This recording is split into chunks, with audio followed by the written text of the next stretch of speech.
Hey everybody, welcome into the back room. I'm Andy Ostroy. We have Anthony Scaramucci, the Mooch, back in the back room today. We will chat with him in just a second. First, thank you for tuning in today. We appreciate you listening, and we'd love to hear your comments. So email us at backroomandy@gmail.com and or post on our social media, and we'll read some feedback next time. And if you like the podcast, please follow or subscribe and rate and review, and you'll be notified every time we post a new episode.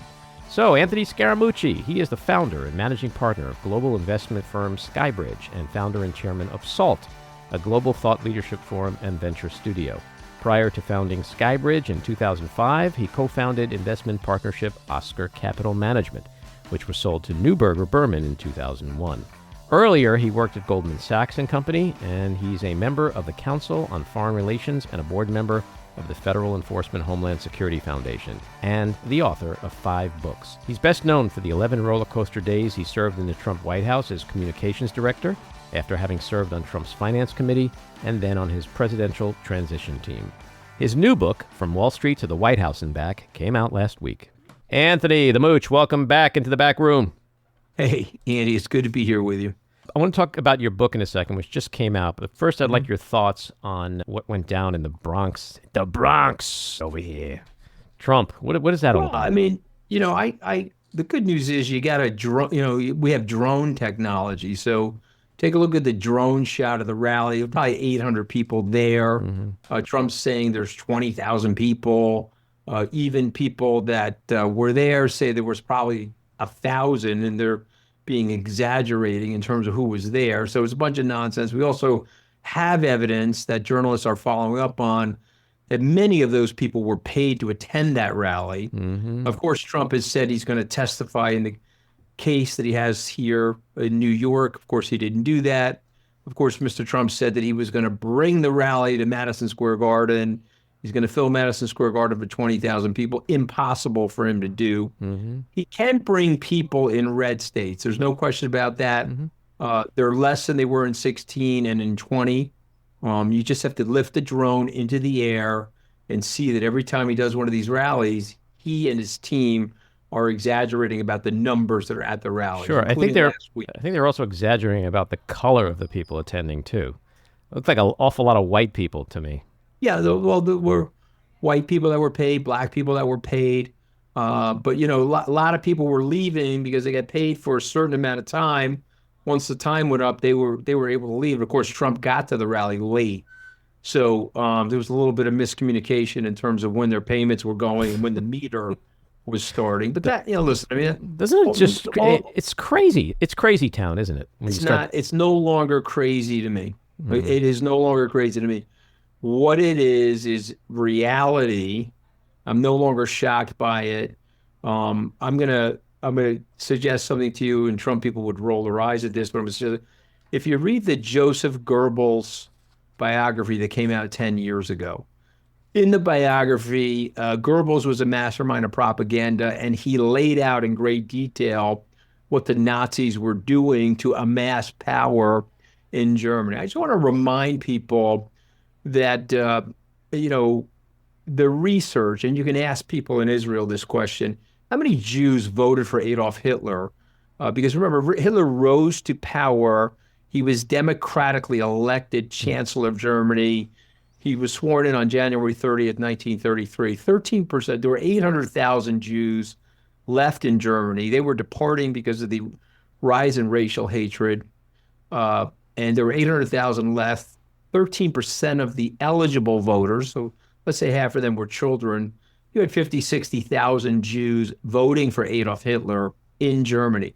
When Germany was completely decimated, April of 1945, Hitler, bullet through his brain. If you ask what the approval rating was for Adolf Hitler in Germany, at that time it was over 50%. So you have to understand how these movements work. You have to understand how people get sucked into the movement. There's a grievance, there's a victimology, and then there's a scapegoat. Okay, and so Mr. Trump's scapegoat is a banquet table of people that he views as inferior to him. And so those are black and brown people. He's opened the door to anti-Semitism in this country. And now there's a lot of Orthodox Jewish friends that I have that don't believe that. They think Trump is a Messiah for them, but he's not. Okay, he will damage Israel. If this was an Israeli election, who's the better president for Israel? Joe Biden is a better president for Israel. Joe Biden has 2 aircraft carriers off the coast of Israel. Joe Biden is shipping arms to Israel, but he is a politician. He's trying to calm down the Arab community in Michigan because he needs to win the state of Michigan. But Joe Biden also understands the rules-based economic and world order that we're living in that's led to great peace and prosperity. Donald Trump doesn't care about that. So I just want to make sure I understand the point about Jews voting for Hitler. You're drawing a parallel between Trump's support from the Jewish community? Well, Jews are voting for Trump. There's a large swath of Jews that are voting for Trump. But in particular, the Hasidic. Black. I'm actually talking. He hates blacks and he hates brown people, and he's publicly saying he wants to deport 15 million Hispanics from the country, mostly Hispanics. I guess he's going to ride around like in The Handmaid's Tale in these armored vehicles, find people on the street and lift them off the street with militias and carry them across the border or ship them across the border. But he does have support in those communities. Now, I'm drawing comparison to, I don't mean it to be specific to Jews. I'm saying, here's somebody that says, I hate your guts. Here's somebody that says, I'm going to rip your family members out of the country. But there is still a group of people. There's still a group of people that are going to vote for him. So that's great. So I'm no longer shocked by it. I'm no longer alarmed by it. You know, we're in year 8 of it. When it first started happening, by my own admission, I said, okay, I'm a Republican. He sounds a little nonsensical. He sounds a little inflammatory. He's probably just doing this for theatrics, entertainment, etc. But he's not. Okay, he's got one of his minions, Steve Bannon, out on the radio, out on the networks, saying that they've got a list of people. And when the Team Trump comes into town, they're going to persecute that list of people. Yeah, it's like, what is that called? 2025 something project? Yeah, exactly. And he's got a 1,000-page enemies list manifesto of things that he wants to do to authoritatively take over the United States. So he's going to go after people that disagree with him. He said that publicly. He's going to pull FCC licenses. He says he wants to persecute his enemies using the Department of Justice. He told 2 of his defense attorneys, both of which have left his defense, and both of which I know personally, that he wants to use the FBI like the Gestapo. One of them said to me, well, the only good news is he doesn't even know what the word Gestapo means because he is not a student of history. Right. But this is, I'm not even alarmed by it, surprised by it. Oh, I can't believe this is happening. I'm like, okay. America is an amazing place, but we are people, and people are susceptible to this type of propaganda and this type of nonsense. And so we got to hope that more people in the country are not susceptible to it as opposed to susceptible, and we have to beat it back. And so we will. We'll beat Donald Trump.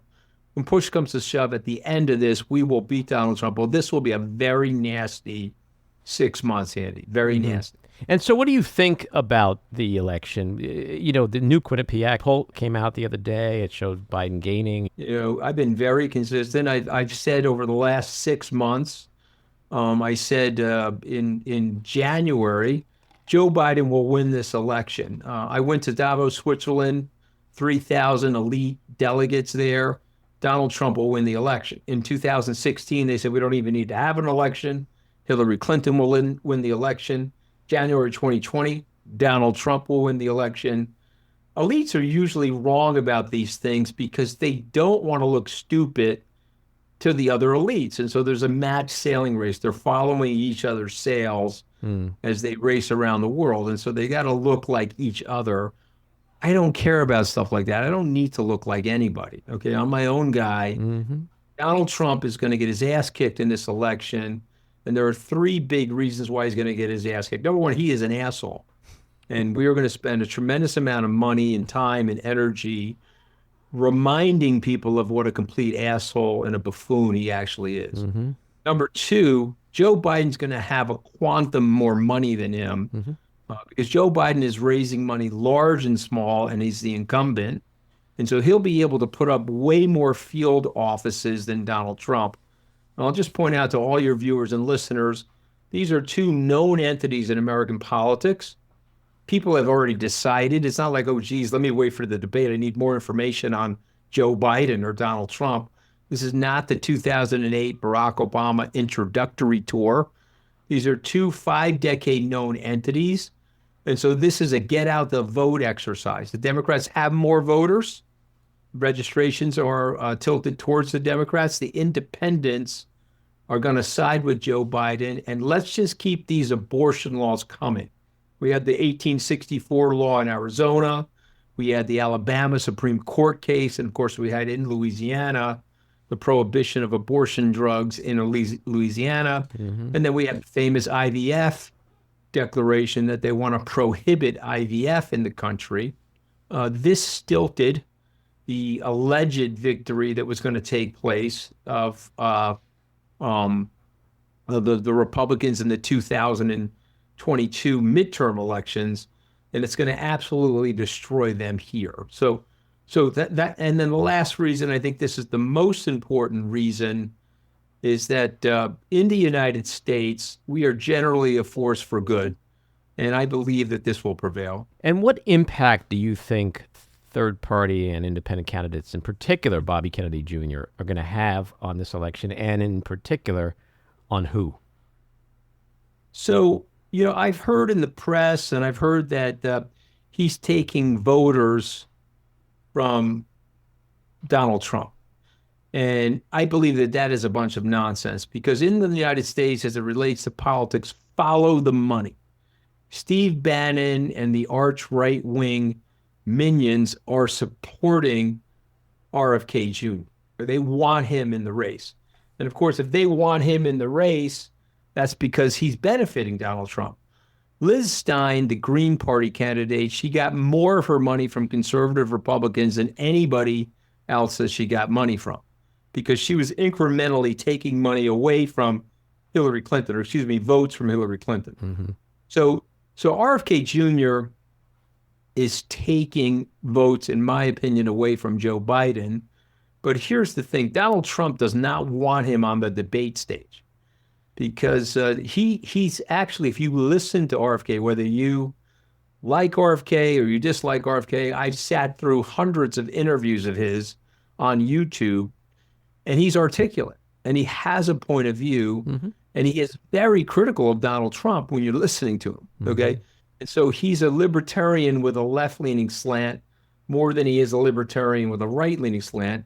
And on a debate stage, he'd be more critical of Donald Trump than Joe Biden. But Joe Biden doesn't want to have him out there because he wants to negate him, because he needs his votes.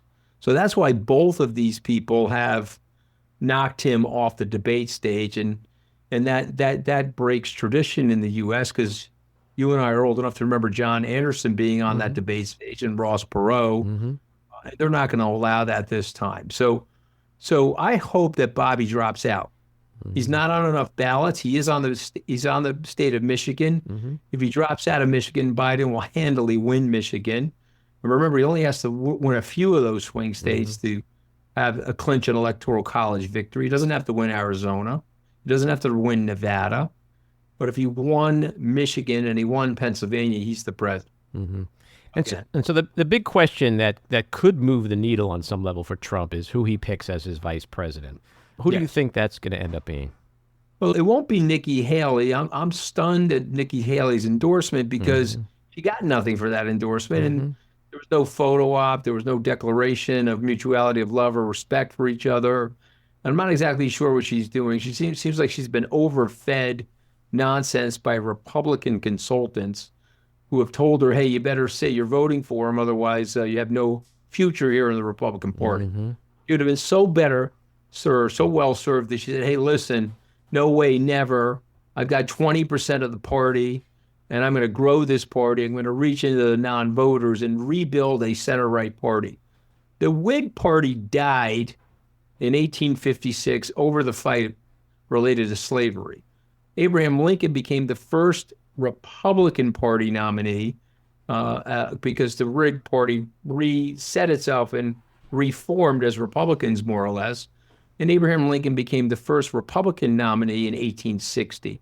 The Republican Party is now, in my opinion, the Whig Party of 2024. It needs to die, and there needs to be a new center-right coalition that's resurrected that doesn't have this extreme hatred, these extreme racial biases, this nativism that is wrecking and destroying the Republican Party. And so hopefully we'll find a leader that will do that. It won't be Nikki Haley, unfortunately, because what do you think? The spine of a jellyfish. She's a woman. Just finished. I think the vice president will be Ron DeSantis, so we could talk about the ramifications of that. Well, I want to get to that in 2 seconds. But with Nikki Haley, she's a woman of color, and she does have 15 to 20% of the Republican vote in her pocket. If he was smart, wouldn't that be the smart move? Well, Trump is smart, but the good news is, and this is why God is good, Andy. The good news is his ego won't allow him to do that.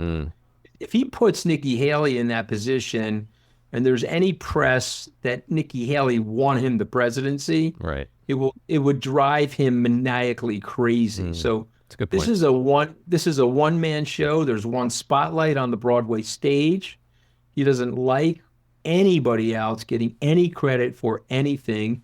He's the opposite of a good executive. He's an opposite of a good leader. And so he would not be able to stomach Nikki Haley being on the ticket with him. So she won't be on the ticket. So why DeSantis? Well, he emasculated DeSantis. He literally, I'll use his words. He's feminized and emasculated Ron DeSantis. And so if he can twist Ron DeSantis into the pretzel that Ron DeSantis is, and he gets on there, and remember, Trump is the anti-identity politics person, right? So two white males, he wants that. That's like red meat to his base, right? And so he'll see DeSantis as someone that can help him raise money because he raised over $100 million for his election race in the primaries, and he'll see DeSantis as somebody that helps him with traditional Republicans and perhaps some independents. That will be a mistake, though, because Ron DeSantis has no touch as a retail politician. Ron DeSantis and that bobblehead nonsense that he does and the sort of stupidity of the way he relates to people will hurt Donald Trump in the general election. It's not going to help Donald Trump. So, and Tom Cotton's getting a lot of talk today about it. Yeah, Cotton is very smart. Okay, and unfortunately, he's another sycophant. But Cotton is a guy that is very smart, and so I respect Cotton, but it's just unfortunate that he's a sycophant. He's too smart for Donald Trump. Donald Trump will never put him there. I don't know. The guy that I think would be likely the best choice for Trump, if I was advising Trump, is Ben Carson. Ben Carson is a smart man. He's a former brain surgeon. And he would take second, third, fourth fiddle. He would tell Donald Trump, here are the first 10 fiddles. I'll be the 11th fiddle on the stage. And he wouldn't bother Trump.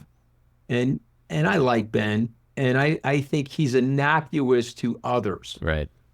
I think if you get DeSantis on that ticket, you're going to rile up the Democrats. Okay, Democrats in Hollywood, Democrats around the country are going to send hundreds of millions of dollars to Joe Biden. And so Ben Carson is a little more inert. So before we get to your book, give me your quick takeaways on the trial in New York and how you think that's going to end. Well, I mean, again, I have no clue. I've read through the transcripts. I have an interest in the case, obviously. I think Trump is guilty.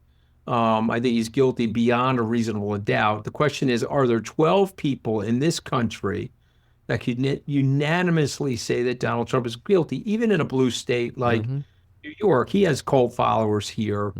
And so could it be an OJ situation where he's guilty beyond a reasonable doubt, but they just can't get 12 people to agree to that? That, to me, seems like the most likely scenario. But, Andy, if he's found guilty, what's the big deal? Right. They're not going to put him in jail. They'll put an ankle bracelet on him. They'll fine him. If they can get a felony to stick to him, that may help on the margin with independents. There are some that's the only silver lining is that if you believe they the don't polls, want an ex-con to be the. There's a lot of independents like, you know what? I would prefer not to have an ex-con. And there's a lot of independents that don't buy the lawfare argument that this is just a political contrivance. if it moves a needle 3, 4 points, 5 points, that's enough to impact the And election. so it could be helpful on the margin, but I predict it'll be a hung jury. He'll raise some money off of the fact that they weren't able to get a conviction on him, and life will go on. It will have been a distraction at the early part of this campaign, but I don't think it's going to have a significant needle moving unless you're telling me he's going to get a conviction. And I honestly think that that's unlikely. But again, I've been humbled by life and I've been humbled by markets, Andy. So I don't know, and I'm never going to profess to know. But I do think Donald Trump's going to lose this election. I've been very consistent on that. And I think that this is a get out the vote effort. The Republicans are not as well organized in this type of an effort, particularly in those swing states. And Biden will win. And by the way, Trump's base has shrunk. Yeah, I agree with you totally. I submit to everybody listening, the crowd sizes are small. I can tell you I've got 50,000 people. I just had 50,000 people listen to my podcast. The data says 500, but you know what? It's 50,000. Doesn't matter. The facts don't lie. You see what I mean? Right. So his base is shrinking. His followers are shrinking. I submit to you incrementally, he hasn't expanded his electoral popularity. I've been saying this for months and months. He's never been above 50% anywhere. And so he's going to lose the election no matter what the polls say at the margin, because he's had a little bit more of high profile in the media. And don't forget this about the media. I have been a foil of the media. I've been a punching bag of the media. I've been an enabler of the media. I know I've been in every role in the media. It would behoove them to say that this thing is close. Yep. It would even behoove them more to say that Trump is going to win, because that will get people listening and get people focused. And ironically, if you talk to the Biden campaign, people saying Trump is going to win, it's not so bad for Joe Biden right now. He's raising money off that. Yeah, ton of money. They're going around the country saying, hey, man, you want Trump to win? No, sir, I don't. Okay, send me some more money so that we can beat him. So by and large, it's helped Biden on the margin. All right, let's talk about your book. It's out this week. It's called From Wall Street to the White House and Back, The Scaramucci Guide to Unbreakable Resilience. Great title. My first question is, how many Scaramuccis did it take to write this book? So I have to do the calculation. It took me 4 months. Hold on. I'm going to give you the exact calculation right here live on the air. I'm going to tell you that it took me 120 days. We're going to divide that by 11, 10.9 Scaramuccis. Okay, we're going to round up. Now 11 Scaramuccis, just to put political frames around it, that's longer than Liz Truss. She lasted 4.1 Scaramuccis, the former prime minister of the UK. But it's less time than Speaker McCarthy. He was blown from the speakership 24.5 Scaramuccis. Context is now, everything. We could go to Ronna Romney McDaniel. She lasted 0.3 Scaramuccis at NBC as a color commentator on the election. So listen, I mean, to me, I write about that in the book. When your last name becomes a unit of time and you get your ass kicked by the media and the late night comedians for your unceremonious firing, how do you rise above that? And how do you build back better, as they say? And I put 25 lessons in a short book. And I read the audio, which took 6 hours and 33 minutes. And I would just encourage people to read the book if they have an interest in human frailty and human shortcomings, many of which I reflect on upon the book, many of which are my shortcomings, frankly. And I think in a society now where we're trying to pretend and we're trying to live through filters and we're trying to pretend that our arguments are so much better than the other side's arguments, maybe there's some space in society to be human and fallible. And if you like reading about that, you may see yourself in the book. And it's a recipe for how to pull yourself out of a bad situation. Well, on the publisher's page, it says of you, whatever you're going through, he's been through it already, probably twice, and he's learned a whole lot of lessons along the way. I mean, your life has been an open book, and in many ways, you are all of us. I mean, I've been through tragedy and ups and downs. We all go through it, no matter what your socioeconomic status is in life. But at the same time, you are also the embodiment of the American dream. I know your story. Lots of people know your story. Italian kid from Long Island. Like, you've had a storied life, and I think people appreciate understanding how others get through those ups and downs. I've gotten some things wrong. I was wrong on Trump. I incorrectly, and people say I was blind, and maybe my ego blinded me, maybe my pride blinded me, both of which I own in the book. But there was, and there still is, an opportunity for a post-partisan transformational president. Not going to be Trump. Unfortunately, it won't be Joe Biden at his age. But maybe there's a younger leader out there, he or she, in her early 40s, that sees the opportunity to re-knit the country together and see if they can put down some of the disinformation and end the tribalism. But listen, I made mistakes. I own them. I put them in the book. I appreciate what you say about the American dream, because I have lived a good part of the American dream. But Andy, for somebody like me, in order to do that, I had to take a lot of risks. Mm-hmm. Okay, so the order to do that created an inordinate amount of risks. And when you take a lot of risks, Andy, you can get beat up. You can get things wrong. You can get things wrong in the market. You can get things wrong professionally, personally, politically. And so how do you get through it? Mm-hmm. I was with somebody this morning, and he said to me, you admitted that you were wrong. You know how hard it is for people to admit that they got something wrong? Mm-hmm. You know how hard it is to admit to themselves. And I find that if you can tell the truth to yourself, it is a liberating thing, even if it is a truth that doesn't reflect well on you, but reflects some of the fallibility that you represent as a human being. Mm-hmm. What about you in politics? Well, I'm running for re-election in my marriage, Ostroy. So I don't see myself ever running. That doesn't work with the plan, does it? But here's the other thing, like my wife said, you would suck as a politician because you're not going to be able to lie 24/7. You're just not going to be able to do it. And, there's some axiom that I will share with you. This is perhaps for another book, but the most important literary character, the most important fictional literary character over the 5,000 years of literary characters, to me, is Homer's Cassandra. And it's interesting that Taylor Swift is writing a song about Cassandra right now. It's on her new album. But why is Cassandra, to me, the most important literary character? Because Homer, several thousand years ago, he creates Cassandra. Who is she? She's famously gifted by the goddesses with clairvoyance. But she's also cursed with no one will accept it. So she can tell you the truth, she can see the truth, but people won't accept it because they can't handle the truth.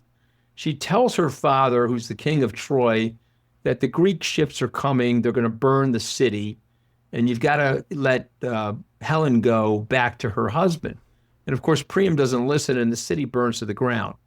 And what Homer's saying in that epic poem is that we live in a large amount of denialism. We deny our mortality to ourselves.